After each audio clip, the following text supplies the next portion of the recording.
Laughter's over. Department and Agency Subcommittee is now in session. It's Tuesday, March 30th, 2021, and we're in hearing room 3. Got to do a little, Lisa, you take roll call. Vice Chair Keesling. Beck. Here. Bricken. Here. Carr. Here. Carringer. Present. Chisholm. Here. Halford. Here. Chairman Hoslaw. Present. Chairman Hoslaw, we have a quorum. Thank you, Lisa. We're going to give an update on today's calendar. We got a lot of jockeying and moving around here. So everybody, if you're here for a particular bill, we'll give you an update right now. Item 1, HB 1481 is off notice. Item 4, HB 0824 is rolled to the hill of the calendar.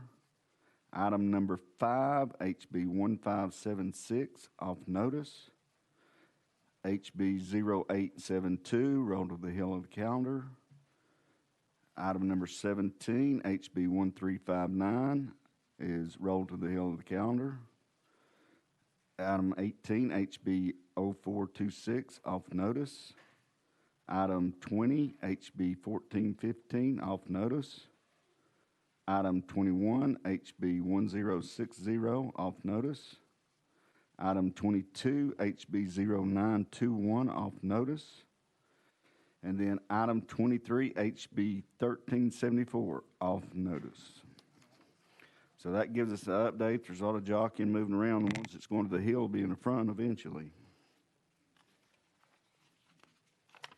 We're going to take one item out of order, and it's item number 3.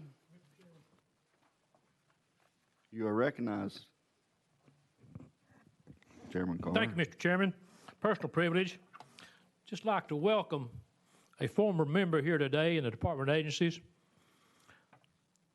our Deputy Speaker for years. We appreciate all he done. 20 some odd years, is that right, Mr. Speaker? 30, excuse me. Mr. Steve McDaniel right there. Thank you, sir. 30 years, I'm sorry. I was going to get to that, Carr. I'm sorry, I was ahead of you. We're going to take item number 3, HB 1538, up first by Chairman Weaver. Motion. Or Chairlady Weaver, we should say. All right, thank you, Chairman. Members. Need a motion second? Okay. It does have an amendment, correct? Yes, as amended. Does the amendment make the bill? Yes, sir, it does. Okay, so we probably need to get a first and second on the amendment. Well, excuse me, the amendment just changes the date, but yes, it's very important because we actually did this last year and we passed it out, so we had to change the effective date. Okay, we have a motion and a second on the amendment. Those in favor say aye. Those opposed? Amendment goes on the bill, and now it's properly before us. Please explain your bill. All right, thank you. Members, as I said earlier, we passed this out of the House side last year, and it was sailing through, and then, of course, like so many things, COVID hit, so we went home. The history on this piece of legislation comes to me from a constituent in Smith County whom I pass his farm coming in the holler and going out the holler, and I call it Mr. Jesse. The mission of this intent, or the intent of this bill, is to do something that actually we've done before in the state of Tennessee, but I'd like to read for you a purpose of what this bill on disability investigations would do, okay? So, and bear with me here because this is from last year. I'm trying to remember what I did. Okay. The mission of this piece of legislation is called, the mission of the Cooperative Disability Investigations Program is to combat fraud by investigating statements and activities that raise suspicion of disability fraud by claimants, medical providers, interpreters, or other service providers. The investigative evidence helps the disability determination services make timely and accurate disability determinations. Basically, what this bill is going to do is this federal program, and the federal government wants to pay 100% for this program. So there will be no charge to the state of Tennessee. What it will do is it will put Tennessee boots on the ground, and it will enable our Tennessee folk to basically get the bad guys and get bad actors who are cheating our Social Security system. Now, you and I were sent here to be good stewards of taxpayers' money. And I take that, and I know you take that very seriously. So again, the purpose is to get the bad actors who are not using the money honestly, when in fact we do have people. You get phone calls from people that are disabled and they literally cannot work, and they do not work, and their monies are very, very limited. And I think this is stealing money from those who need it, and how the bill was intentionally, the genesis of the bill was intentionally supposed to do. Now, I have some stats here. These are back when Tennessee had this department, and a little history why we kind of stopped it is because the opiates took control, and we had lots of opiate issues, so we had to take some of those boots off the ground and put them on the opiates. We didn't have people actually doing this. It takes a lot of time to investigate this and find the bad guys. I would like to say that I had a couple numbers here just to give you an idea of how important this is when Tennessee had limited participation in this program in the past, and during its period of cooperation, 1,414 criminals were detected and stopped from stealing Tennessee taxpayers' money, either by halting their illegally obtained disability benefits or preventing them from disability benefit approval due to falsified benefit applications. I want to emphasize that the feds are looking for Tennessee to do this. We have other states that are watching us. Kentucky is one of them. They wanted to mirror what we're doing here because we have a problem. Unfortunately, we just have people who are lying and not being honest and stealing money that doesn't belong to them. And I think if we can put a program in place that does not cost the state of Tennessee any money, and it's a pilot program here, let's try it out for three years. Let's see if it's working. Let's see how much money we save our taxpayers, and let's get the money to the people who really need it. That's the whole heart and spirit of this bill.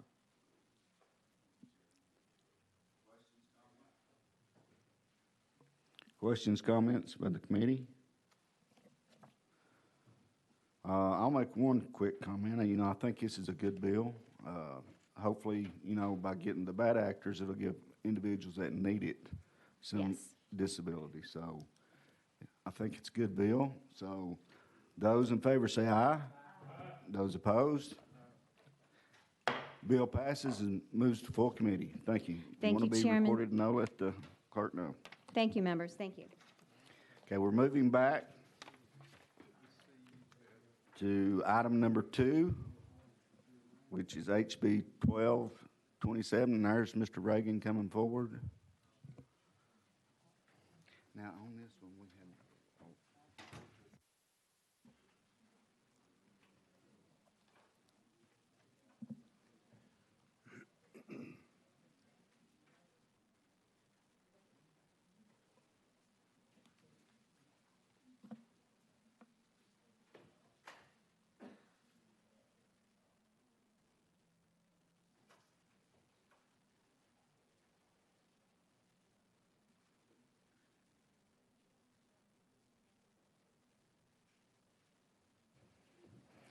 Sorry about that. You are recognized, Chairman Reagan, and to bring us up to speed, we left this in limbo with discussion last week, and we were on amendment, your second amendment, which was amendment number 5552. Is that correct? That is correct, sir. All right. Does this amendment make the bill? That's correct, sir. Okay, we probably need to get this amendment on the bill. Got a motion? Second. Any discussion? Those in favor say aye. Opposed? Amendment goes on the bill. Now the bill's properly before us. Mr. Reagan, you want to go into explanation on the amendment? Yes, sir, I'd be glad to. As you know, Tennessee has a deep and rich history from Mountain City all the way to Memphis, and Tennesseans across our state support and recognize the importance of our history. This bill before you today strengthens and further protects the preservation of Tennessee history. The legislature has not had a role in selecting members of the Tennessee Historical Commission in the past formally. Consequently, this bill, excuse me, is designed to allow those who are in close contact with the citizens of our state and all 95 counties to have a role in selecting membership for this committee. Currently, the governor appoints all members of the committee, which is, I believe, 59 at the current time, which is unwieldy.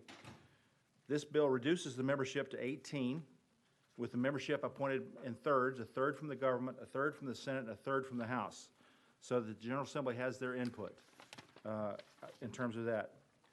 The bill explains the mechanics of payment and so forth, which doesn't change materially. The bill also designates that the historical director of the the director of the Historical Commission is designated as the keeper of the Tennessee Register of Historic Places. I stand ready to take questions. We had some discussion last week, and we've got a couple here that maybe can provide us a little additional insight to this bill. I know you want to get knowledgeable of this. Okay. So we've got a session here, a little bit of testimony.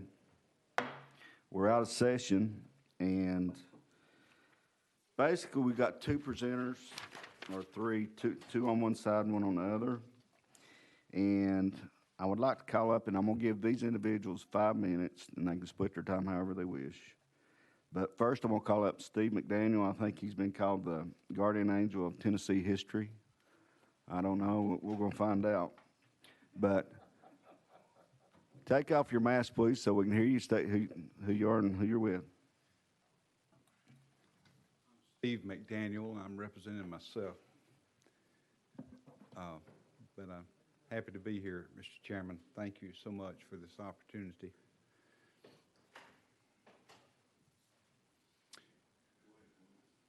Well,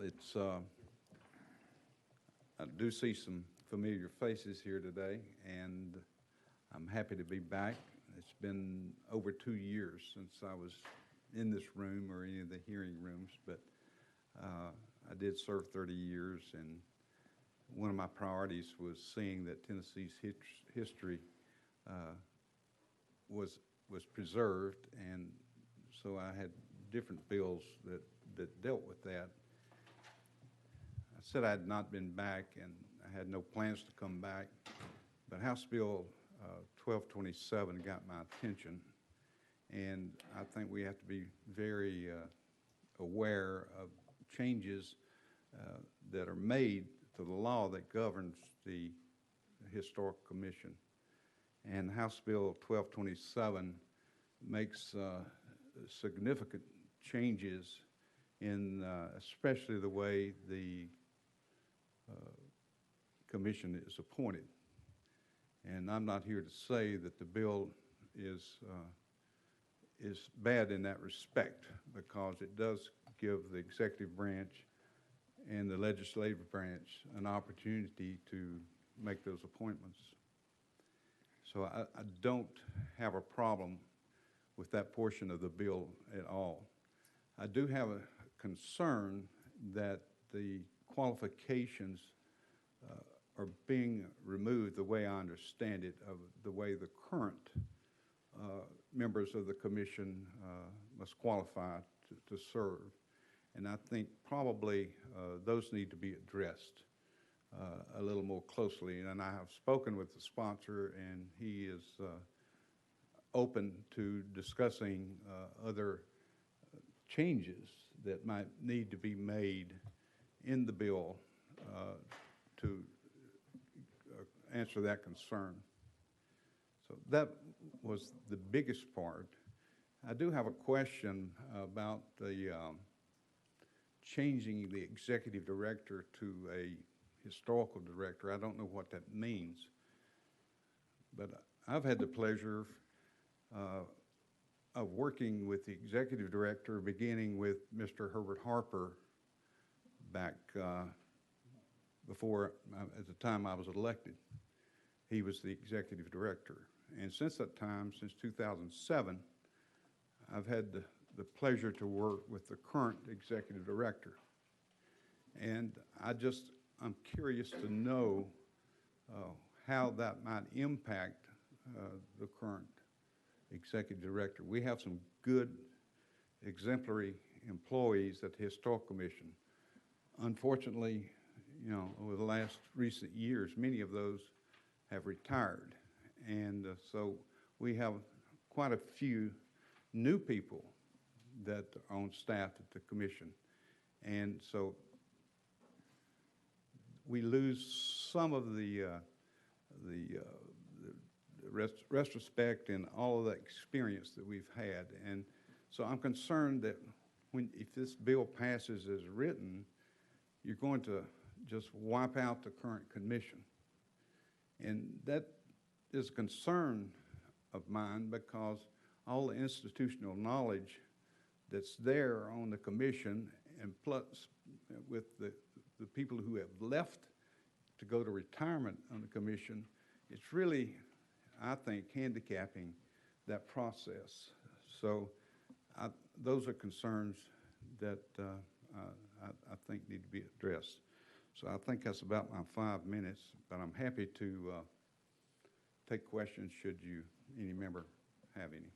We appreciate your being here and your comments. Representative Beck, you are recognized. Thank you, and thank you for being here today. It's so good to see you. Can you expound upon the requirements that are there presently that would be done away with in this bill for requirements for serving on the Historical Commission? And thank you for that question, and it's also good to see you again. One of the requirements, or several of the requirements, are that you have advisory committee, advisory members of the commission, and they should be there, the state archaeologist, the state archivist, and the list goes on. Those people are there to advise the commission.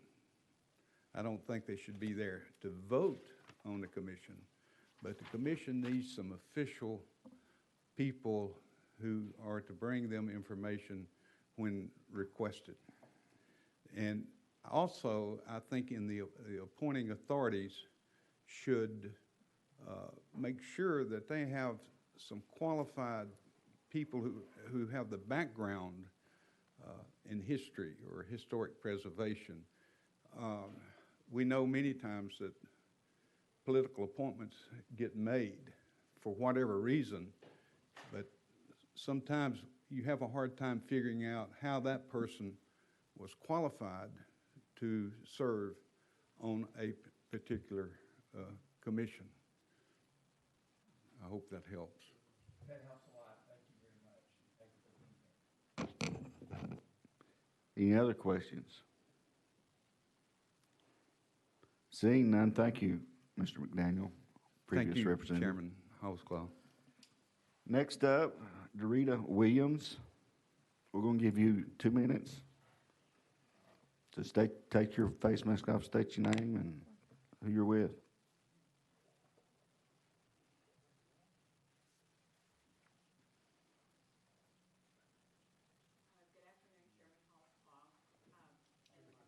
Is your mic? Oops. Oh, is that? Okay, I'll get a little bit closer. Make sure we can hear you. Okay. Thank you for allowing me to be here today, Chairman and committee members. My name is Dorita Coleman Williams, and I'm the chair of the Tennessee Historical Commission. I was elected last July, and I was the first woman to be elected as the chair of the Historical Commission in the 102 years history of the commission. I have a master's degree plus advanced postgraduate work in interdisciplinary studies of material culture. My entire professional career has been the documentation and preservation of history. These members who serve on this non-paid commission have outstanding academic and professional expertise. Many of the commission members have been highly recommended to the commission by members of the General Assembly. To vacate the entire commission would have a major impact on the institutional knowledge and the interruption to conducting required business. The General Assembly assigned the THC the task of the decision-making in the Tennessee Heritage Preservation Act. Each member of this commission has taken seriously the unbiased approach to examination of each waiver request, with dutifully looking at the findings of facts and conclusion of law as they relate. On March the 9th, we had a 5.5 hour hearing that occurred. The waiver request was uncontested. That most of you are aware of, we approved the 3 busts, including Nathan Bedford Forrest, to go to the Tennessee State Museum for proper display and contextualization. The words about criticism of erasing history and cancel culture are exactly the opposite of what the decisions of this commission in the past. If you examine all of the waivers that we have heard in the past, you will see that most of the waivers have been denied by our commission. In addition to considering waiver requests, the commission members do other work regarding the preservation and promotion of Tennessee historic buildings and historic heritage in all 95 counties. During my short tenure as chair, I've made some changes to the commission. The way that we are going to go about doing business, I've appointed a new Wars Commission committee chair, and many of you received an email from our past chair that has a lot of our audit reports from We're going to have to, Okay. we're going to have You to, received audit reports that disclaim some of the material that you received last week by someone that spoke for you. I'd like to close by saying if you have questions, I'd be happy to answer them, or our executive director is here. I appreciate your time and consideration before you erase history yourselves by replacing these commission members. Thank you.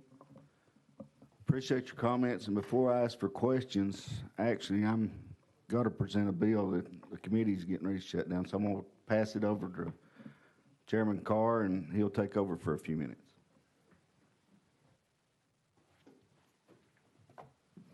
Thank you, Chairman. Any questions to our speaker? Chairman Rickon, you are recognized. I know you're almost been a year as director. In your opinion, do you have a number? Is 59 membership? No, sir. Our membership, we have 29 members. There are 24 that are appointed members, 8 from each grand division, and then there's 5 ex officio members, and those members do have voting rights according to the laws of Tennessee. So there are 29 total members. 29. What did I hear 59? I think you did hear 59 earlier, but it's 29. Okay. Do you think that is the appropriate number? And is there another number that would still work for you? In order to do business in each of the grand divisions, it's nice to have that number of representatives. That's not to say that there's not, I think change is always something that you can look at. I'm not saying that that's an impossibility, but we have functioned for 102 years, and I forget exactly when we started having the 8 appointed members from each grand division. So we've had that number for quite some time, and we've been successfully doing business.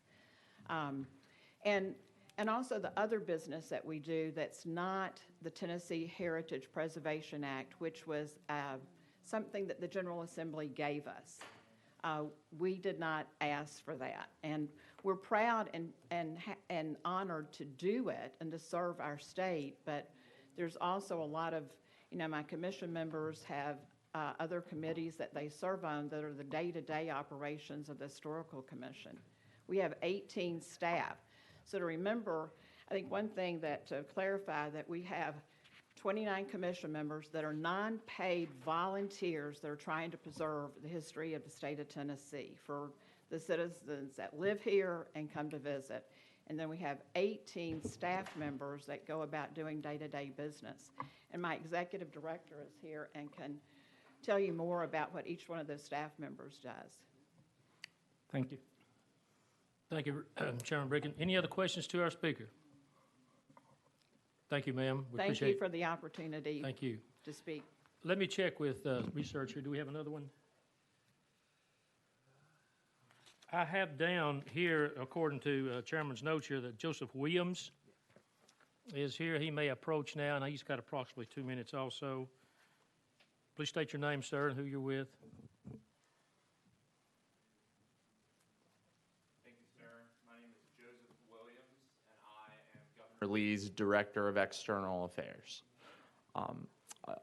I don't even need 2 full minutes. I just kind of wanted to complete my thoughts from the end of last week. 3 things. Number 1, as has been discussed today, this change eliminates the important and robust considerations and requirements for being on the Historical Commission. Number 2, the legislature has incredible oversight over this vitally important process of preserving our state's history and heritage. The 29 members of the Historical Commission are best qualified to tackle any issues this esteemed body wants them to tackle. That's why their sunset hearing was set for 2025 in 2019 by the Government Operations Committee. And finally, this legislation would reduce the number of Tennesseans' voices in this process, and in so doing, reduce this body's input into this process. Currently, as I spoke last week, each of you could and often do have input on the governor's 24 appointments. This would reduce the House's input to only 6. It would also eliminate nearly a dozen Tennesseans' voices into this vitally important process to ensure we are protecting our state's heritage and history. I'm more than happy to answer any questions. Thank you, Mr. Williams. Any questions to the speaker? Seeing none, thank you, sir. Thank you so much. We'll go back in session. We're back on the bill as amended. Chairman Reagan, Colonel, you are recognized. Thank you, and apparently I misspoke. I think I said 59 and I meant 29, so I apologize. To the questions that are before us. First off, there's nothing that prevents those members that are currently there from being reappointed to a smaller board. The bill does not address that. Secondly, I submit to you, each of you, that we represent between 65 and 67,000 people in our districts. We have their voices.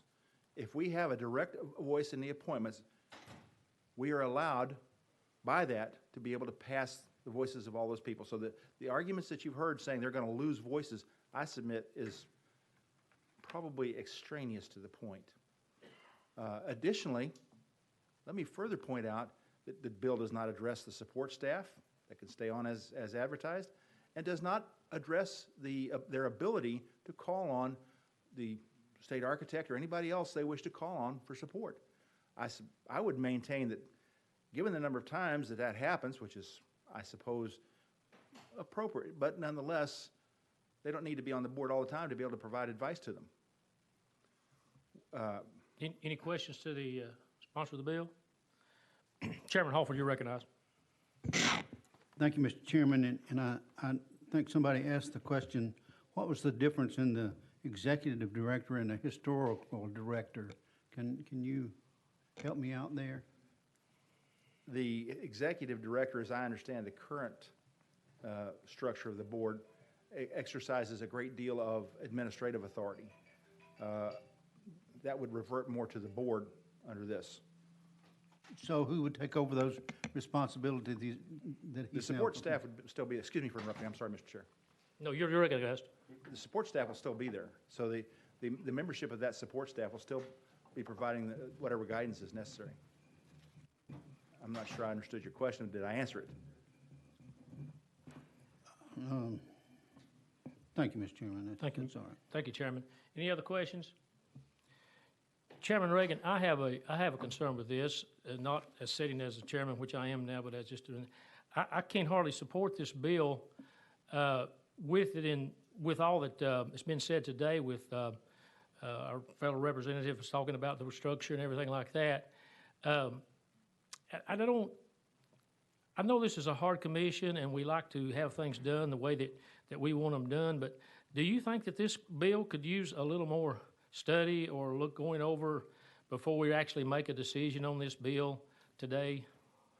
Well, thank you, Mr. Vice Chair. I would submit that I'm willing to entertain amendments, as was mentioned potentially by former Speaker McDaniel, and between this committee and full committee.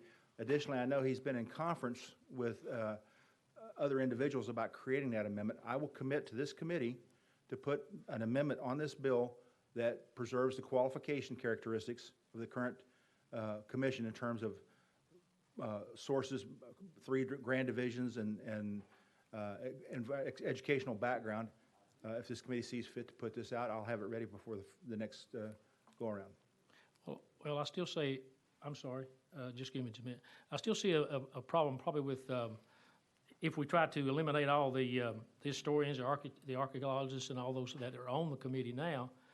Of course, this is just me, but I think it needs more study. I think that we need to do some on this, because I know everything is not done exactly the way we want to, but I'll reserve any further comments until Chairman Holtzclaw, you recognize.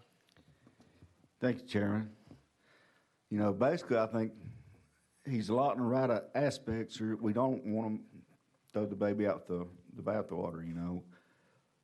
I feel you got some great points here that, you know, maybe we get 3 heads is better than 1 as far as appointments and that kind of stuff, but we definitely don't want to lose some of our knowledge base. So maybe we need to work an amendment for the next, if we pass this on, make some changes that are much needed. But I think you, as a shell, you've got a good bill. It's just we don't want to leave out some major key elements. Thank you, Mr. Chairman. Any other comments?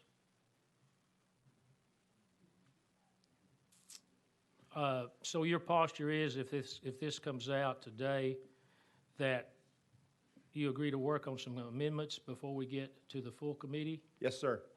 Or would you like to roll it a week or so until you work on those amendments? Because we don't normally bring out an amendment before we go to the full committee. Your point is well taken, sir, but I would point to the calendar and indicate that if we keep it in this subcommittee much longer, it will not make it to the floor. You have my word that I will indeed put the amendments addressing some of the concerns that have been addressed here. Okay, and I guess you will commit to also that, as we're being reminded, if any changes are made and that it's not exactly like this in the form of an amendment, that we would accept that you would bring it back to this committee if we called it back? Yes, sir. Thank you. Any further questions to the sponsor? Seeing none, Representative Beck, you're recognized. Thank you, Mr. Chairman, and listening to former Representative McDaniels and the other stakeholders, it looks like to me this bill still needs a lot of work. I think it would be a great thing to send it to summer study and let them work it out and hear the testimony from the different stakeholders, so I'd make a motion to move it to summer study. Have a motion, do I hear a second? Second. Been motion and second, proper motion before you. All those in favor of sending this bill to summer study, say aye. Aye. All those opposed, no. Madam Clerk, roll call vote. All those in favor of it going to summer study, say aye. All those opposed, say no. Beck? Aye. Bricken? No. Carr? Aye. Carringer? No. Chisholm? Aye. Halford? Aye. Holtzclaw? No. Kiesling?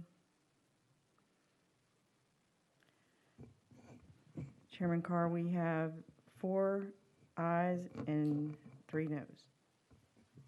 Thank you, Mr. Chairman. To summer study. Thank you. Thank you, Mr. Chair and Committee. Thank you. I'd like to turn this back over to the Chairman, Holtzclaw, now. Chairman, you are recognized.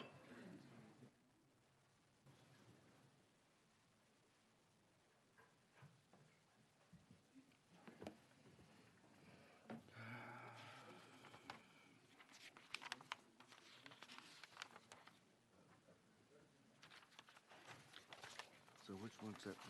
Nate's not even here. So we roll four, so we're on number 6. Okay, well, we lost some audience there. That brings us to HB 1556 by Representative Powell. We got a motion and second, and we do have an amendment.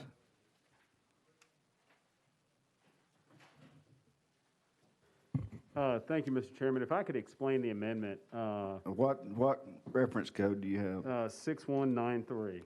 Okay, So the sports gaming legislation was pretty heavily debated when that was passed through the General Assembly.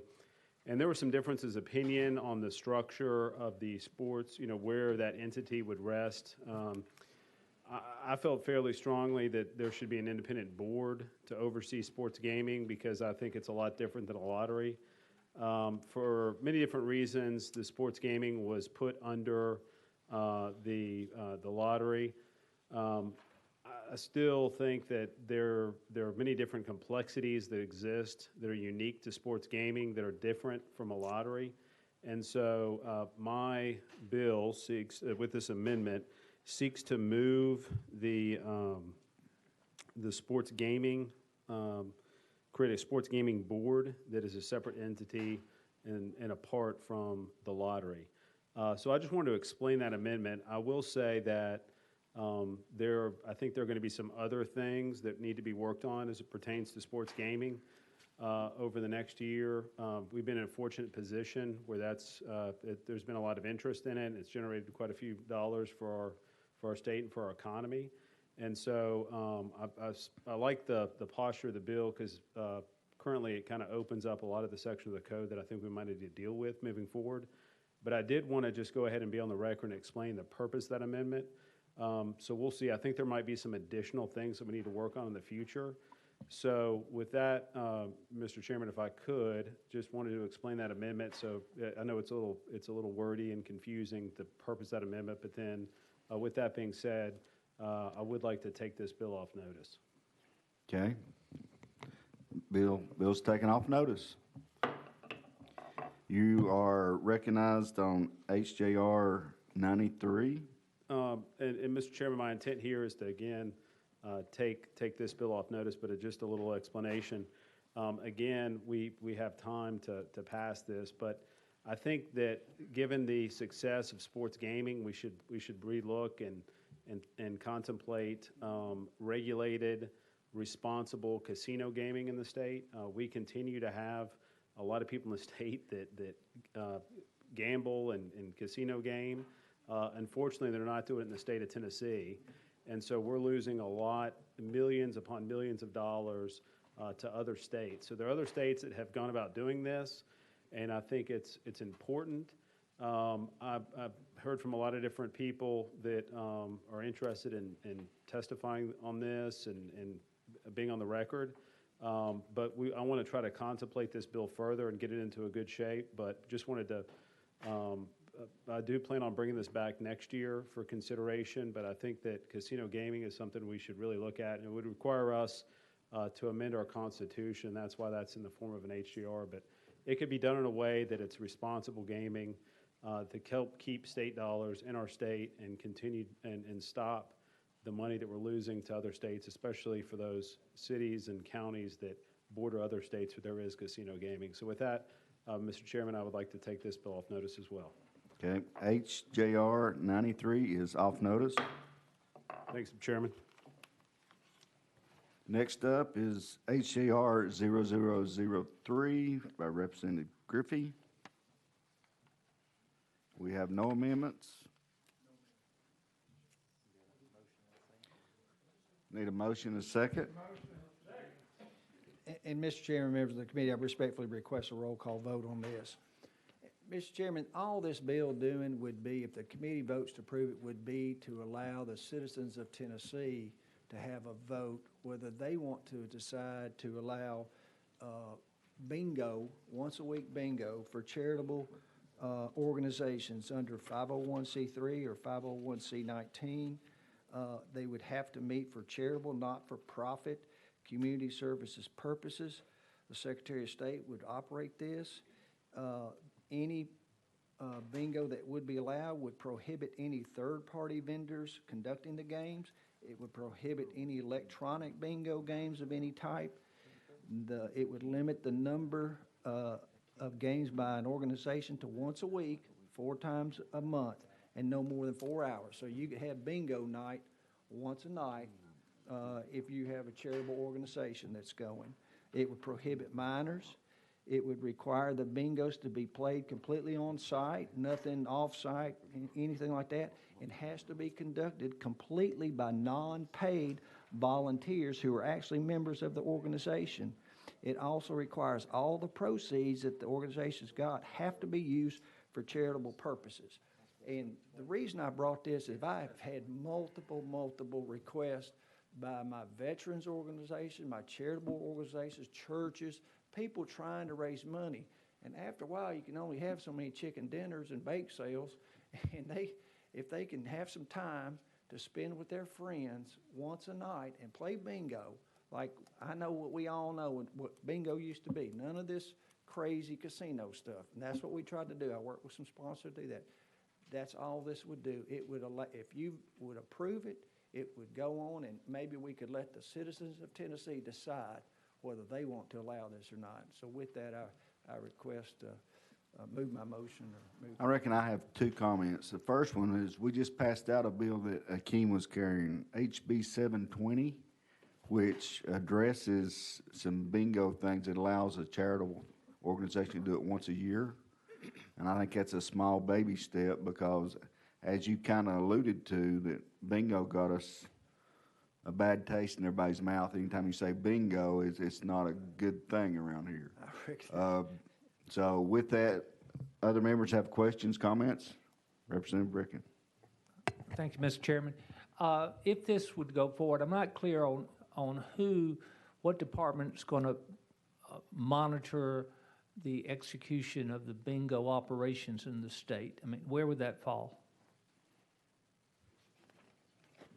You're recognized. Thank you, Mr. Chairman. It would be the Secretary of State's office. They have exclusive jurisdiction over it, as my understanding they do right now. I would, of course, defer to legal, but that's my understanding. And that was the intent of this. Let the Secretary of State's done a great job on this. Let them monitor it. If it becomes an issue, those decisions by the Secretary of State are final. That's the way I crafted the legislation. Other questions, comments? Seeing none, we ready to vote? Those in favor say aye. Roll call vote. Oh, okay. Lisa? Beck, Aye. Bricken. Carr. Carringer. Chisholm. Halford. Chairman Holsclaw. We have all ayes. The ayes have it. Bill passes, moves to full. Thank you very much, Mr. Chairman, members of the committee. Thank you so much.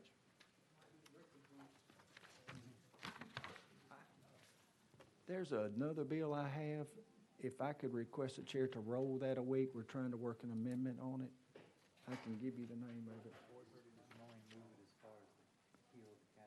We can only move it as far as the hill of the calendar, and it is HB 439. Thank you, Mr. Chairman. Where's that put us now? Okay, item number 9, HB 1253 by Chairman Sexton. You are recognized. And we do, it don't look like we have an amendment on this, is that correct? We have no amendment, correct? Well, go ahead and introduce your bill and explain what it does. This is a social media bill that basically directs our attention to the possibility of social media and what they are doing now. Facebook, Twitter, some forms of Google, Amazon have taken people off, or they've canceled them out. As we know, the President of the United States has been taken off of Facebook and Twitter. Parler was one site that you could go to, and then Amazon canceled them. So it looks like that big tech is able to cancel whoever they want. So I got to thinking about it, and this is just my thoughts, and whatever that the committee thinks about it, I'd like to hear. But my thoughts were, what would happen if big tech decided that Tennessee, a very conservative state, and some of the abortion bills and some of the Second Amendment bills that we have, that they didn't like that and they wanted to stuff out some of the messages that we're sending out, what would we do? How would we handle that if they just decided that they want to take us out? Because they can do that under Section 230 of the Communications Decency Act of 1996. They claim that they are a private business, so they have the right to do that, but yet they do it under Section 230, which gives them the, it's the internet communications, and it was to encourage and create the virtual public. I take this from our own Constitution in Article 1 of Section 19 of the Tennessee State Constitution. And here's what it says, and here's the part that bothers me about us being canceled. It says, the printing press shall be free to every person to examine the proceedings of the legislature or of any branch or officer of the government, and no law shall ever be made to restrain the right thereof. The free communication of thoughts. I really appreciate this being put in our Constitution. The free communication of thoughts and opinions is one of the invaluable rights of man, and every citizen may freely speak, write, and print on any subject, being responsible for the abuse of that liberty. So we're responsible for the abuse of that liberty, but also we have that liberty. So as a state, I'm wondering, should we be doing business with an entity at any time that they wanted to, they could drop us? Facebook, the internet, Twitter. And I've talked to different agencies in the Tennessee state, some of these departments, and they said they wouldn't want to lose that right. And I say, well, of course we wouldn't. What would we do, though, if they decided to drop us? What if they didn't like some of our gun law bills, and they called it hate speech, or they didn't like some of our abortion bills, and they called that hate speech, and they shut us down? So I think it's a good time for us to talk about it, and so I brought this bill, Chairman, straight from myself. Okay. I think the bill and your concept is good, but I have a couple of questions I'm really struggling with. Is, number one, a lot of these government agencies use this for Amber Alert, unemployment, emergencies, TDOT, safety. So, I mean, without these communications, I mean, how do we go about handling that? You're recognized, Chairman Secretary. I agree with you 1,000%. You're exactly right. And that's one reason that I'm bringing the bill. What would we do without them? What if we don't control it. The state of Tennessee does not control whether or not that we're on this site. We have no control. If they chose to cut us off, they could. So I want to have the conversation about it before it happens as opposed to after it happens or being left. But I don't disagree with you. I agree with you 1,000%. What would we do? And we don't have the right nor the privilege to be able to say you can't do that. We have the freedom of press, the freedom of speech embedded into our Constitution, but we have made these social media fronts, or whatever you call them, we have made them the town hall, or the, what do you call that? The town square, thank you. We've made it the town square. But we don't have control of the town square. It's in private businesses' hands. So, I think that there has to be something in the form of some kind of contract that says that you can't shut us down in free speech, but I don't know how we go about that when we give them immunity through 2:30. So that's my concern. You are recognized, Chairman Carr. Thank you, Chairman. And Chairman Sexton, so you mean if we pass this today, that means that none of that we just mentioned, TEMA or TDOT or TBI for Amber, that we could not be on these sites anymore? Is that what this is saying? That's exactly what, I'm sorry, Chairman. You are recognized. Yes. That's tough. And I know it's just okay. Let's take me for example. Yeah, I'm on Facebook. I got 2 pages. I got 3 pages. As a matter of fact, I got one for my business and one for me and one for my campaign. But so I guess we're voluntarily putting ourselves on that, and I wouldn't want them to cut us off. I don't think it's right what they done to President Trump or whatever that other group was that Amazon cut off that other one. I can't remember that name. It wasn't Twitter, it was the other one. Parler. Parler. That's it, Parler. That's true, yeah. But I don't know that I could vote for this to tell all our agencies that we got to stop right now using that because we've got, and that is a problem. I understand they could cut us off at any time, but for them to have this, and I get a lot of alerts from TEMA on the weather and stuff like that, and I really watch that and I follow that, and TDOT and the traffic ways and everything. So I'm going to have to think a lot on this and there. Thank you, sir. Thank you, Chairman. Representative Bricken, you are recognized. Thank you, Mr. Chairman. Again, I appreciate the concept of this bill.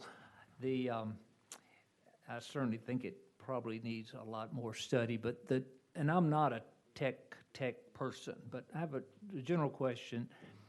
As far as you know, can any of these national social platforms actually operationally cut off a geographical area? Because I'm not sure how we're identified when we sign up for them, so that's a technical question. And has any of these organizations actually taken what I call group organizations or companies or large populations off of their platform so far? I know they've done it on individual basis, but have they done it against total groups? So those. Thank you, Mr. Chairman. The way that I would answer that, and I appreciate the question, I think it's a good question because I don't know if we've had, for instance, I think what you're getting at is like a state, which is what we would say. I don't think personally, and I'm not a tech person either, but I don't think it'd be a problem for them to say, the Department of Transportation, you're out. They could cut that off. Each one that has their own site that are run by these internet sites, I don't think it would be a problem for them to do that. Now, getting back to Twitter, they were easily got rid of their number one followed person in the world. And, and my argument is this. They can do it to the President of the United States. They can do it to Tennessee. President of the United States is known around the world as the most powerful man in the world. So if they can do it to the President of the United States, why can't they do it to us? Now, they didn't do it to him because of anything other than, his views on certain things and, of course, his rhetoric. But, he don't think any different than I think. And in many ways, abortion bills, Second Amendment bills, very conservative bills, we know that they're not likened. And we know that there has also been some, personally, I know some people, some churches that have had some of their sites taken down or removed or monitored because of certain Christian beliefs that they have. So I think that there's, it's inevitable for it to happen sooner or later, that they control, not only did they control President Trump and shutting him down, but the alternative to that, which was Parler, they shut them down. And they, to this day, haven't really gotten back online. So it's coming, whether we face it now or later, it is coming. We are going to be held by big tech unless we do something about it. So that's my fear, that's my concern, and that's the reason I'm here today. Thank you. Other questions, comments? Seeing none, Representative Carr, Chairman Carr. I'm sorry, but Representative Chairman Sexton, if we vote on this today and we take all of our people off of those sites, I mean, you say, okay, you can't use social media anymore, whether it be Twitter, Facebook, Parler, whatever, then we do that. We've done that, but what could we do to eliminate that? I mean, do you have any kind of thoughts on that? Yes. You're recognized. I do, and I realize that I would put this committee in a bad spot, and I'd put our state in a bad spot to have this bill move forward. What I'd like to do is to be able to work on this bill and look and see if there was some way that we could put something together that was meaningful for our state, and to have maybe not a plan B, but maybe a plan B or some steps that we take. But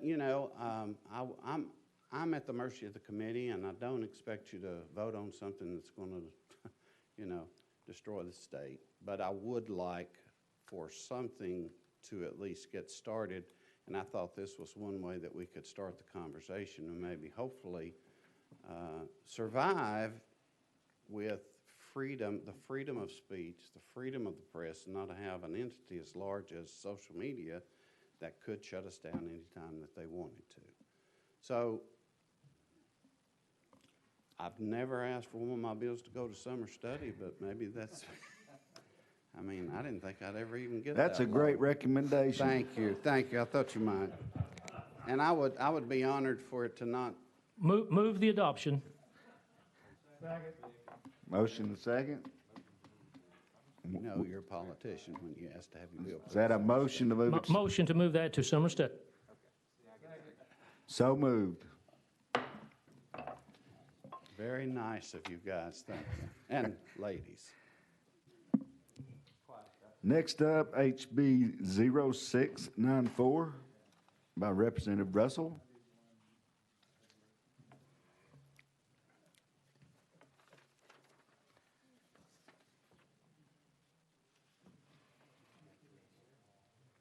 Looks like HB 694 does have an amendment.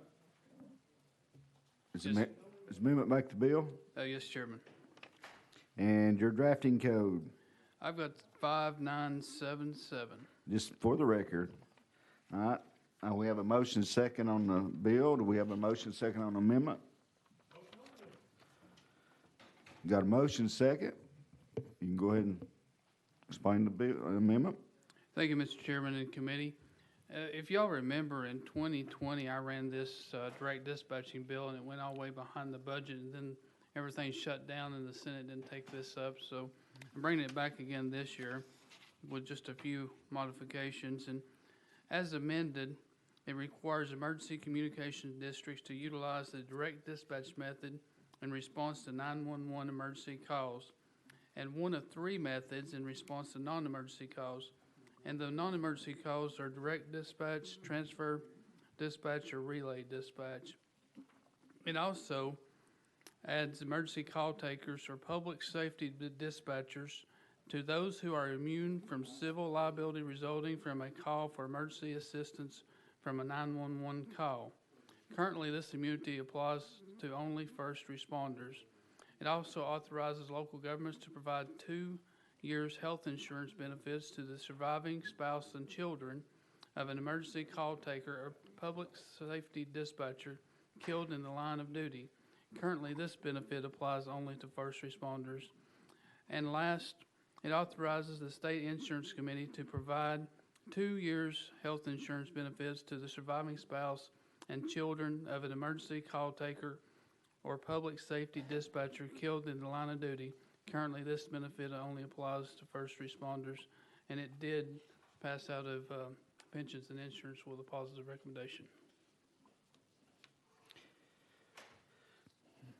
Probably the biggest concern that I would see with the bill just starting out would be you're putting a lot of increased expenditures on your local government, and that concerns me.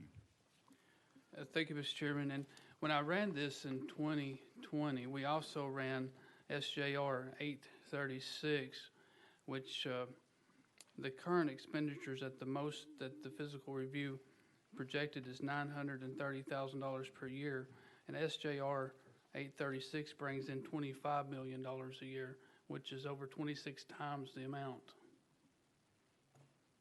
Okay. Other questions, comments for Representative? You are recognized, Representative Bricken. Thank you, Representative Russell. I'm so glad you have brought this bill. I think direct dispatch is a critical service for all the citizens of Tennessee, and currently, is it 13 or 14, only 13 or 14 of the 100 some odd ECD districts that do not do direct dispatch? What, you remember what number? You are recognized. Thank you, Chairman. So out of all the 142 dispatch centers, there's 85% of them's already doing direct dispatch, and that leaves 15% that's not doing it. Mr. Chairman. You are So, recognized. again, that local cost, again, it would only be in those districts that have not set up direct dispatch. So 85% of our counties are not going to have any additional local cost. And those other 15% of the counties need this service for their citizens. I mean, seconds and minutes will make a difference in someone's life. And so we need to have uniform 911 service across the state. So again, I commend you on this bill.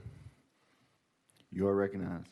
Thank you. And I just couldn't imagine calling 911 and the dispatcher telling me, please hold, or I've got to transfer you, and the call get dropped. Right now, we got people being put on hold, and then they're having to tell their story 2 or 3 times. And hopefully this will correct that.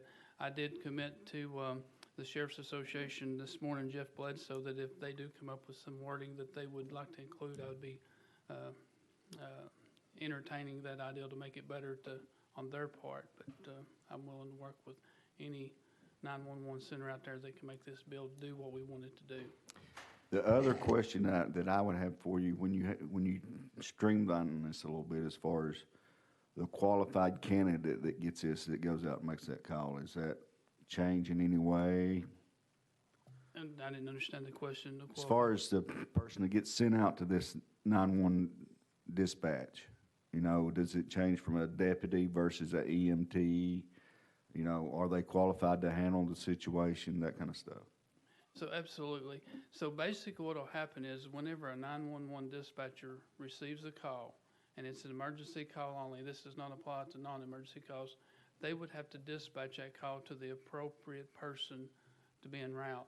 Now, we did add the amendment that 5977 that says in case a county dispatches ambulances via contracted out to somebody else, they can substitute like a volunteer fire department or rescue squad to first respond to those calls to stand by until the ambulance gets there. But the appropriate car or unit will be responding to these calls. So we're not at risk for lawsuits or anything like that? I wouldn't think so, but I'm far from an attorney.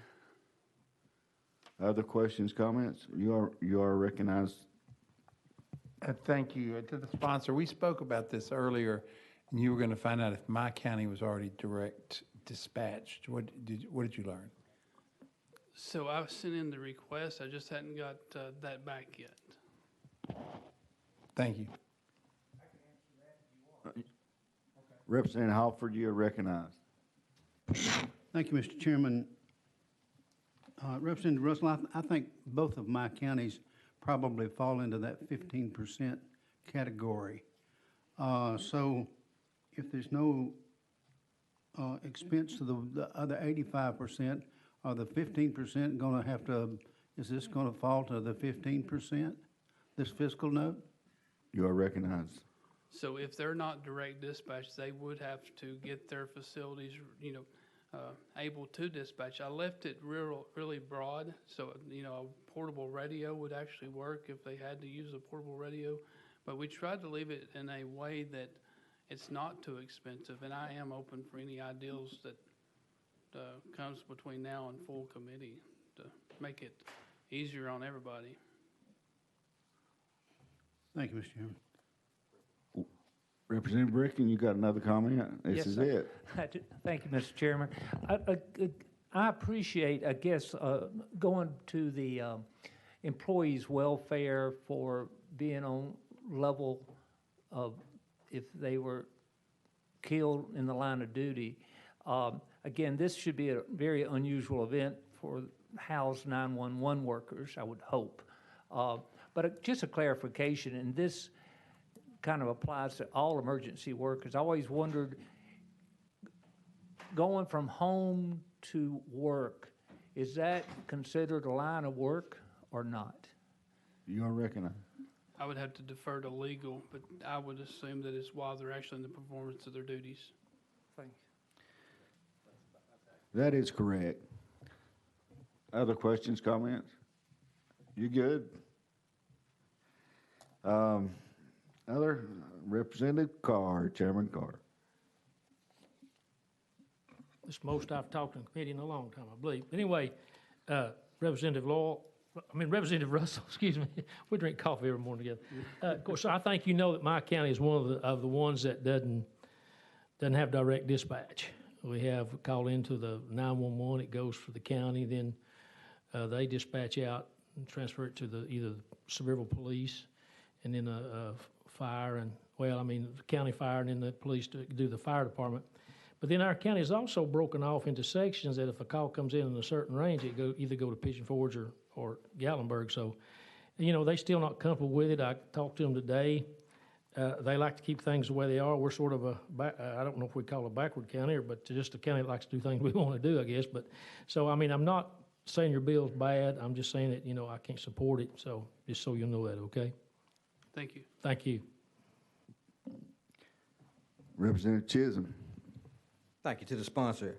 Well, I've been blessed where I haven't had to call 911 in a while now, but my question is, in a city like Memphis, is this something we're already doing, or I guess my question is the same as Representative Bick's question was.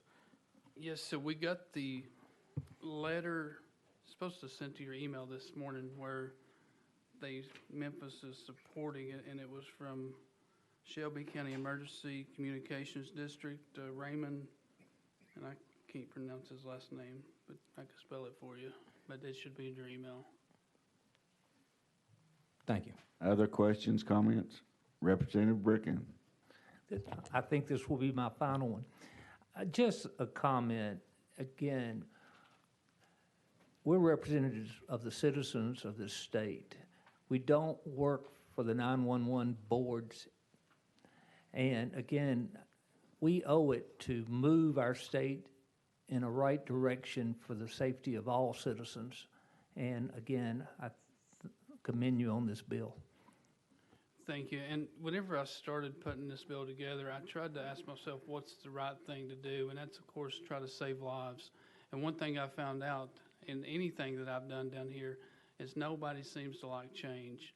But I promise you this change will save lives. It's going to come, whether it's this year or 10 years down the road, this direct dispatch is going to come, and I hope that we can do it this year. Thank you, Mr. Chairman. I'm all for saving lives, as you well know. Yes, sir. I could ask you a question, but I won't. Other questions, comments?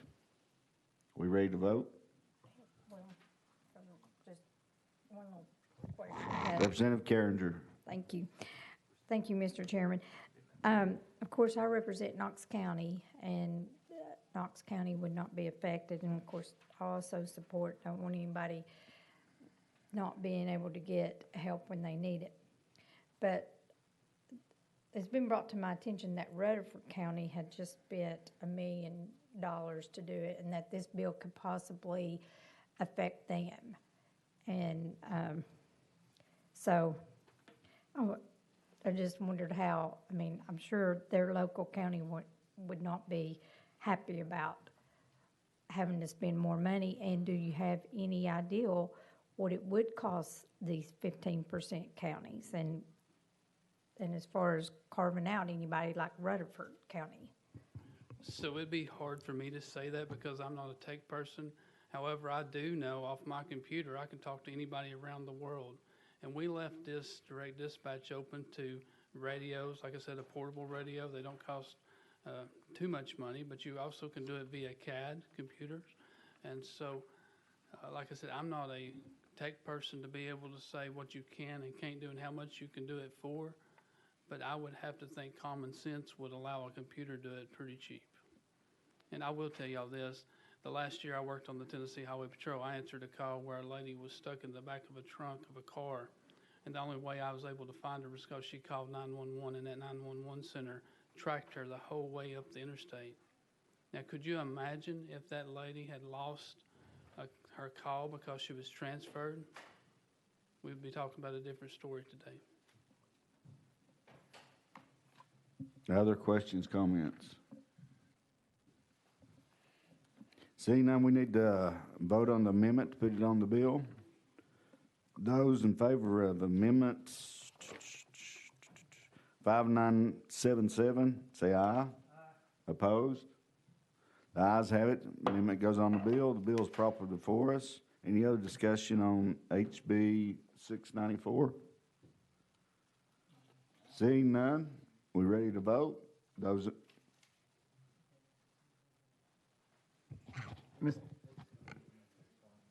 Oh, I'm sorry. You ready? You ready, Beck? Yes, Mr. Chairman, I apologize. We ready to vote on HB 694. Those in favor say aye. Aye. Opposed? No. Noes have it. Bills fail. Thank you.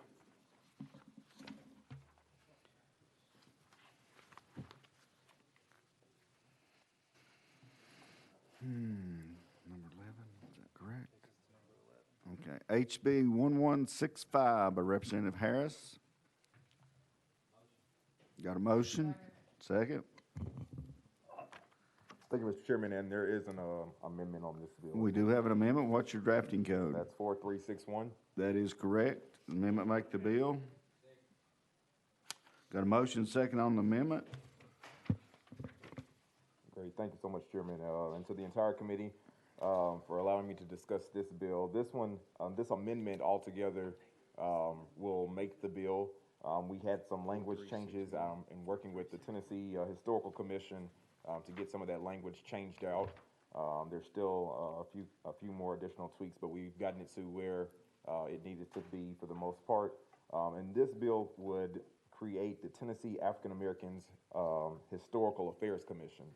And so there's already about 20 states in our union that have adopted a African Americans Affairs Commission. And some of those leading in that is Kansas, Arizona, Pennsylvania, Nebraska, New Mexico, Connecticut, Michigan, Maryland, Massachusetts, Florida, and Alabama. So we're just one of the few states left over that have yet to create an African Americans Affairs Commission that would work directly in conjunction with the governor as well as other departments throughout our state in bringing in funding and resources needed into communities with African American population. This also would be good in assisting with some of the assistance with bringing in funding and resources for museums, some of our educational resources that we have here, the publications that we have. Currently, there's 9 joint offices within our General Assembly, and one of those 9 is a Minority Affairs office that is located right here inside our building on the ground floor. And so they handle a lot of the internship work that we have inside of our building. But this would be a little bit larger scale that would allow for more resources to come and scholarships and funding and finances to come from federal level. And they would be able to work in conjunction with the governor's office in that manner. I have gotten a lot of great feedback from some of the members on the committee as well as outside resources. And so I am very, very happy to even be pushing this piece of legislation, and I hope that I can gain your support. There is a fiscal note. The Historical Commission has a $5 million budget, but this one would only be about 200,000. So it's a much less scale than a Historical Commission. However, there are pieces to the pie that they would work in conjunction with each other. And I've spoken with TDEC and a few other departments as well in regards to this. And so at this very moment, this is the bill that I have drafted as the African American Historical Affairs Commission. And so hopefully it drives funding into the state for our schools and businesses. And so with that, I'll turn it back over to the chair. Yeah, we appreciate you bringing this bill forward. So you've worked with the governor's office and all that? Yeah, and so Chair, I spoke with a representative from the governor's office, and so I'm going to be working with them even more, but they directed me to TDEC first, and so I had a great conversation with TDEC.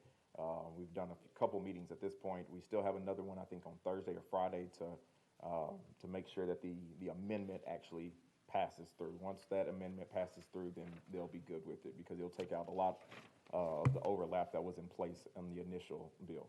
So I hear you're not through writing the bill? Is that what I hear you? Oh, no, the bill is done. The bill is done. The amendment, it changes all of the bill. Yes. That's what I'm saying. Yes. You have any questions, comments? Representative Carr. Thank you, Representative Harris, excuse me there. I just want to say that's a good explanation of the bill on that. Of course, you know there's a physical note on it. I hope that you can get that worked out between now and whenever that goes. Thank you, sir. Yes, thank you. Representative Chivin. I'll be brief. I just want to thank you for bringing this bill. Thank you.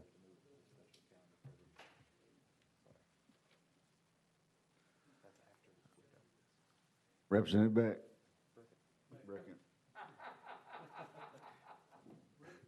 You only wished you had hair like I'll take that as a Beck. compliment.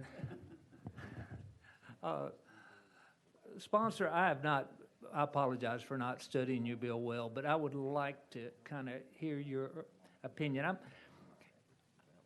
This world has gotten very more culturally divided than unified. And I'd just like for you to say, why would you think this commission is needed, and will it help cultural unity versus perpetuate cultural divide? You're recognized, Representative Harris. Thank you, Chairman. So I'm glad that you said that, and I completely agree with that, with the divisiveness that you have seen over the last year especially. But I believe that this type of legislation would be beneficial and helpful because at this very moment, there is no room or space as it stands right now when it comes to African Americans. And so I think we can pretty much agree. We have a state that has 17% African American population, 14% of that is on the West Tennessee side, but we don't really have a direct influence to where someone is listening and being able to work directly into this community to make sure that they are being heard on certain topics or needs.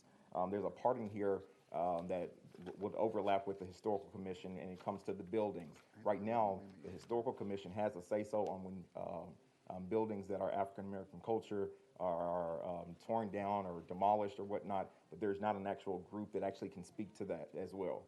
And so this would be great for some unity in that area as well, as far as historical monuments and whatnot for that area. I do think that this also would allow for more involvement in knowledge of information and research. One of the big points that is mentioned in here in this piece of legislation is research and educational programs to be able to provide information about African American culture, history, and I think someone mentioned it earlier in another committee, and it was a great point that we always think back to when you say African American, you think slavery.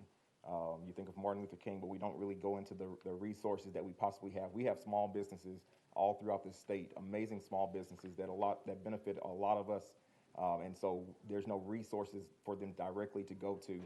We can all go to the SBA and try to request for a small grant or whatnot, but it's a lot harder for African Americans to be able to go to a bank directly and ask for a large loan.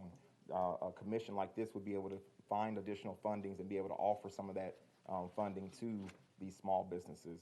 Our HBCUs, they do struggle. They don't get all the funding that they necessarily probably could get in order to be able to function in a proper and exceptional manner.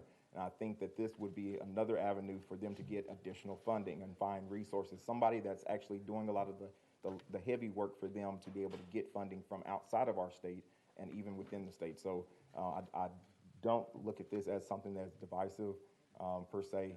And so I'm hoping that this one actually makes it through for us to have more and more discussion on it. I would love to be able to talk to you more about this if this makes it through subcommittee for sure. You're never at a loss for words, Representative Harris. Hey, that's good. Representative Carringer, me and her are the same. Other questions, comments? Seeing none, we need to vote on the amendment. Those in favor say aye. Aye. Opposed? Ayes have it. 4361 goes on the bill. Now we're voting on the bill. And any more discussion, clarification? Question's been called. HB 1165. Those in favor say aye. Aye. Opposed? No. The ayes have it. Your bill moves on to full. Thank you so much. I appreciate it. And I see a young man out there that's been waiting patiently, so I'm going to do him a favor today. HB 654. Representative Darby, you are up.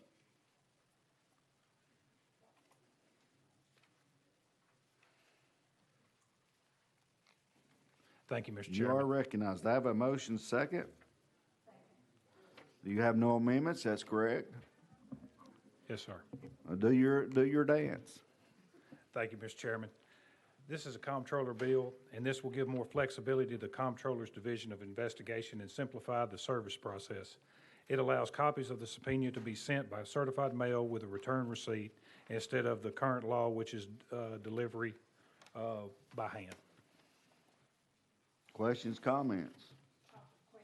Call for question.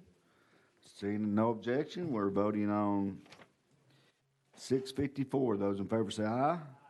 Opposed? You're going on full. That's what you get for sitting out there and smiling the whole time. Thank you, Mr. Chairman and committee.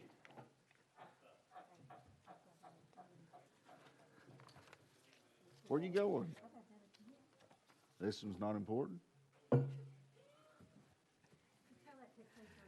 Looks like we're basically out of time, so we kind of need to wrap things up here a little bit.